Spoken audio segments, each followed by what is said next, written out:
꾸준한 스테디입니다. 고소된 11명이 좆된 이유, 그리고 여론 및 증거 조작에 대해서 얘기를 좀 드릴까 합니다. 그 전에 패미와 피해의식은 같이 따라다닙니다. 자신의 생명이나 신체, 재산, 명예 따위에 손해를 입었다고 생각하는 감정이나 견해입니다. 밤거리가 불안하다고 생각하는 비율이 한국은 3위입니다. 1위가 체코, 2위가 러시아죠. 강도, 신체적 위해 경험률을 보면 한국은 오히려 핀란드, 스웨덴, 프랑스, 폴란드, 오스트리아보다 더 낮습니다. 근데 한국은 이 피해의식으로 밤거리가 불안하다고 생각을 합니다. 그래서 이 깡깡자가 도대체 자기가 20몇 년 살면서 얼마나 피해를 당했다 깡깡깡 하면서 여성 교육을 향상을 시킨 이 동상에 대고 깡깡했겠습니까? 자, 그리고 밤거리가 불안하다면서 홍대 클럽 앞에는 뭐 그렇게 갑니까? 저는 이해를 못합니다. 그렇게 밤거리가 불안하다면 클럽을 가지 말아야 됩니다. 근데 여성시대조차 자신이 클럽을 갔다면서 인정을 합니다. 자, 82년생 김지영을 보면서 할머니, 내 증조 할머니가 당한 걸 마치 내가 당했다고 피해의식을 가지고 있습니다. 그러면서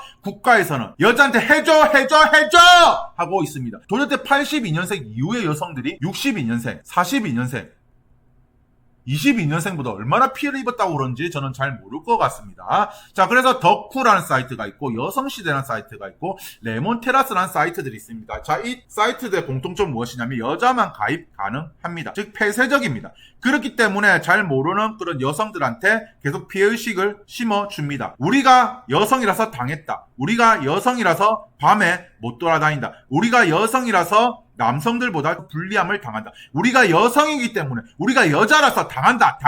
그러면서 해줘 라면서 이런 폐쇄적인 사이트에서는 여성만 가입해서 그 여성들에게 계속 사이비 교육처럼 세뇌 교육을 시킵니다. 즉 뭐냐, 피해의식을 고취시킵니다. 옛날에 저도 레몬테라스에서 가입을 했어요. 그때는 남성도 가입이 가능했는데 그러고 나서 제가 오늘 강퇴 처리됐습니다. 강퇴 처리된 이유는 아무래도 이 동덕 관련해서 글을 썼기 때문인 것 같습니다. 그래서 아무래도 이 특정 사이트에서는 계속 여성들은 남편 욕, 시댁 욕, 그리고 이 한남들 욕을 계속 주입식으로 교육을 받을 겁니다. 자, 그리고 저는 이 덕후, 즉 저거들은 가만히 앉아서 이런 동덕여대 학생들한테 계속해서 피해의식을 고취시켜서 라카치를 선동을 시킨 거죠. 자, 그리고 동덕여대 남녀공학 전환 반대 시위에 관한 입장문인데 무려 69개 여성단체들이 입장문을 냈습니다. 전국 67개 여성단체 동덕여대 시위 책임을 학교가 있다. 여기는 67개네요. 여기는 69개인데 두 개 어디 갔어? 예, 어쨌든 70여 개 가까운 여성단체들이 입장문을 냈죠. 동덕여대 남녀공학 전환 반대 시위에 관한 입장문이라고 냈습니다. 자, 왜 그러냐면 이 여성단체들은 국가의 지원을 받습니다. 그런 지원금을 받으려면 아무래도 이 여성단체에 가입하려는 여성들이 많아져야 됩니다.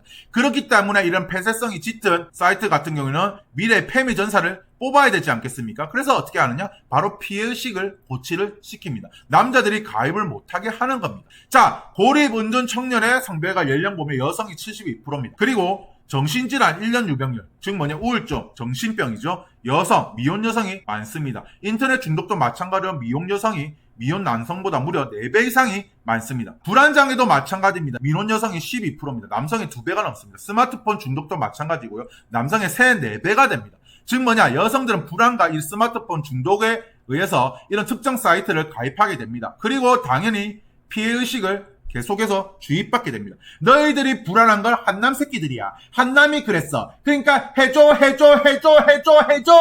계속 주입식 교육을 받게 되는 겁니다. 자, 그런데 중요한 건 뭐냐? 그렇게 주입식 교육을 받아놓고는 인생이 펴졌습니까? 아니요. 인생은 행복해지지 않았습니다. 그에 대한 가실은 바로 이 여성단체에 감투를 쓰고 있는 단체장들이 그 가실을 먹고, 혹은 국회의원이나 정치인들이 그 가실을 먹습니다. 혹은 특정 사이트의 운영자들이 그 가실을 먹는다고 볼 수가 있겠습니다. 이 사이트, 그리고 이 단체, 그리고 국회의원들은 바로 이런 자신들을 위해서 희생해줄 사람들, 이런 여성들이 필요하기 때문입니다. 그래서 여성 스마트폰 중독 위험이 남성의 2~3배가 된다고 하죠. 20대 여성 4명 중 1명은 스마트폰 중독이랍니다. 아무래도 나의 말을 들어주고 나의 의견을 들어주는 그런 곳이 있다라고 생각할지 모르겠지만 그게 아니죠. 그 사이트는 바로 여러분들을 이용해 먹습니다. 자, 그래서 이런 조작을 한번 보시면 아시겠지만 왜 이런 걸 붙여놓습니까? 왜 남의 집 앞에 이런 동덕여대 복급이 53 누가 내야 되나 이런 걸 붙이나요? 즉 뭐냐, 이런 조작이란 겁니다. 자, 그리고 인터넷 수업 관련해서도 줌 들어가지 마세요. 여러 번 말합니다. 체크한 분들 다 캡처하고 있어요 라면서 공포심을 조장합니다. 즉 뭐냐, 이런 패미들이 하는 짓거리는 바로 공포심 조장, 그리고 바로 이런 피해의식을 고취를 시킵니다. 자, 듣지 마세요. 들으면 캡처합니다. 신상정보 유출될 거야. 듣지 마. 공포심 조장이죠. 자, 헬시 총공할 때 이 사진 올려주세요. 헬시 총공할 때 이 사진 올리면 더 도움될 것 같습니다. 뭡니까? 요런 조작입니다. 자, 맨날 눈팅하다가 처음 글 써봐요. 총공 거거거. 요런 조작하죠. 자, 여러분들 최순실, 김건희 아십니까? 지금 왜 박근혜 때랑 윤석열 대통령이 지지율이 좋지 않은 이유는 저는 정치적으로 얘기하는 거 아닙니다. 팩트로 얘기합니다. 자, 최순실 때 그리고 김건희 보시면 아시겠죠? 국민들이 열받느냐면 우리는 대통령을 뽑았습니다. 국민을 대표해서 국민의 권력을 대통령한테 준 겁니다. 그러면 대통령은 그 권력을 국민들을 위해서 사용해야 되는데 대통령 위에 있던 사람들은 자기들이 그 권력을 쓰려고 했죠. 총학이라는 곳은 어떤 곳입니까? 재학생들이 대표로 해서 뽑는 사람입니다. 왜냐하면 너무나 많은 의견들이 있기 때문에 우리의 의견들을 다 종합해서 학교의 윗선들한테 우리 대신해서 이야기를 해라 라고 뽑은 것이 바로 총학입니다. 근데 웃긴 게 뭐냐면 이 총학과 어깨를 나란히 한 게 이게 동아리입니다. 즉 뭐냐, 재학생들을 대표해서 뽑아준 총학과 어깨를 나란히 하는 게 이 동아리고, 더 웃긴 건 총학보다 위에 있는 게 일개 동아리의 교육팀장이라는 사람입니다. 재학생들을 병신으로 만든 겁니다. 재학생들이 우리를 위해서 학교를 위해 얘기하려 했는데 일개 동아리 교육팀장이 총학보다 높이 있다는 겁니다. 자, 제가 말한 것이 바로 이겁니다. 패미들은 자, 공포심을 조장하고 그리고 피해의식을 고취시켜서 바로 자기들이 소수 사람들이 그 권력을 먹으려고 하는 겁니다. 자, 11명 특정 동대에다 칼 빼들었다라면서 총학생회는 법정 대응할 거랍니다. 그래서 11월 26일 대학본부에 가처분 신청 보도 이후 꾸준히 변호사와 소통 중에 있다라고 하죠. 아, 변호사와 소통 중이네요. 변호사와 소통 중이다. 뭐 혹시 이 동덕여대 출신 사시 출신의 이 선배님하고 같이 뭐 이 이야기를 나누나요? 어쨌든 간에 보면은 이 사시 출신 한 명 배출한 학교가 동덕여대, 배재대, 상지대, 서원대 그리고 호남대입니다. 예. 자, 그리고 이 여론 조작을 패미들은 안 하면 좀이 쑤시는 것 같습니다. 동덕여대 공항 전화 공론화 보시면 학생에게 폭력을 하지 마십시오. 학생과 몸싸움 하지 마십시오라고 하는데 오히려 교수가 자기 교수 사무실을 들어가려고 하는데 그 패미들이 못 들어가게 막았지 않습니까? 왜 이런 조작을 합니까? 자, 동덕여대 출신 미다리 김성은이 억지 시위 멈추려고 했습니다.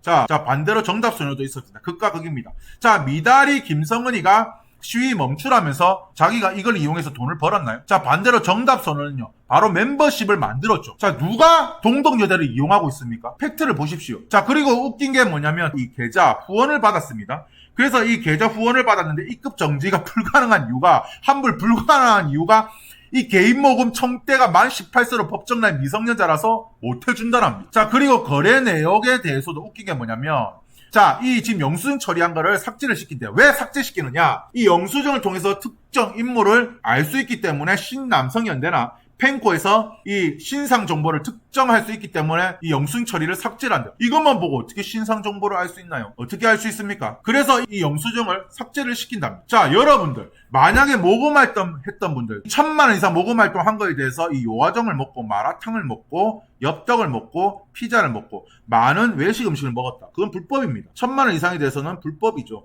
그리고 만약에 이거를 개인적인 용도로 자기들이 그냥 불법 정관돼갖고 먹었다. 불법입니다. 그리고 또 하나 이 전기 매트 같은 경우도 개인 사비가 아니라 불법 모금한 걸로 사면 역시나 횡령입니다. 그래서 재미있는 사례를 얘기 드릴게요. 제가 여기 보시면은 고소된 11명이 족된 이유 사례가 있다라고 했습니다. 자, 16년에 이하여대도 똑같이 학교를 불법 점거했습니다. 그때 1600명의 경찰들이 동원해서 학생들을 끄집어 냈습니다. 자, 여기 보시면 아시겠지만 학교는 락카칠 칠하지 않았죠. 그리고 이 재학생, 졸업생, 그리고 교수들이 이 학생들에 대한 소환 조사를 중단하라고 했습니다. 자, 총학생회장, 부총학생회장 간부들은 경찰한테 조사를 받으러 갑니다. 그리고 조사를 받고 나서 어떻게 되느냐? 2016년에 경찰 출석한 뒤로 3년 뒤에 결과가 나옵니다. 뭐냐? 벌금형 선고유예가 나와요. 판결 확정입니다. 이 보시면 알겠지만 그냥 총장실 그리고 교수실 등등을 불법 점거한 것 말고는 어떻게 뭐 한 게 없습니다. 그렇지만 결국에 학교에 피해를 줬기 때문에 총학생회장이 벌금형 선고유예를 받게 됩니다. 판결 확정이 되죠. 그래서 학교에서는 323명의 교수들이 이 감금 혐의가 있는 총학생회장 선처를 바란다는 탄원서를 검찰에 제출했어요. 근데 여기 보시면 알겠지만 우리 교무처장님 젠슨 함 교무처장님은 단호하죠. 선처 없다라고 했습니다. 분명 못을 박았어요. 동덕여대에서는 더 이상 선처가 없댔습니다. 그러면 자 일단은 11명 누굽니까? 총학생회장은 분명 대표로 해서 당연히 들어가야 될 거고 페미니즘 동아리 사이렌의 회장도 마찬가지고 그리고 공학전환 반대총력위원장의 이 교육팀장 마찬가지로 그리고 단과대학의 역시나 대표들도 저는 수사를 받아야 된다. 그리고 일단 학교에 대해서 피해를 입힌 54억 이상의 피해를 입힌 부분에 대해서는 저는 아무래도 구속 수사가 맞지 않나라는 생각을 가집니다. 물론 스윗한 사법부가 기각을 할지는 모르겠습니다만은 어쨌든 이렇게 락카치를 안 한 이하여대 학생회장조차도 교수를 감금한 그리고 학교에 이 락카치를 안 했지만 어쨌든 교수를 감금했지 않습니까? 그래서 선고유예 판결 확정 받았습니다. 그래서 우리는 젠슨 항이 분명히 처벌할 거라고 믿고요. 줌을 통해서 수업을 하는데 그걸 방해를 했습니다. 학생의 수업권 그리고 학교의 기물을 파손하고 했습니다. 그래서 이 11명에 대해서는 저는 법적 구속을 해야 제대로 된 처벌이 아닐까 그런 생각을 가집니다. 제 영상이 유익하셨다면 구독과 좋아요 부탁드리겠습니다.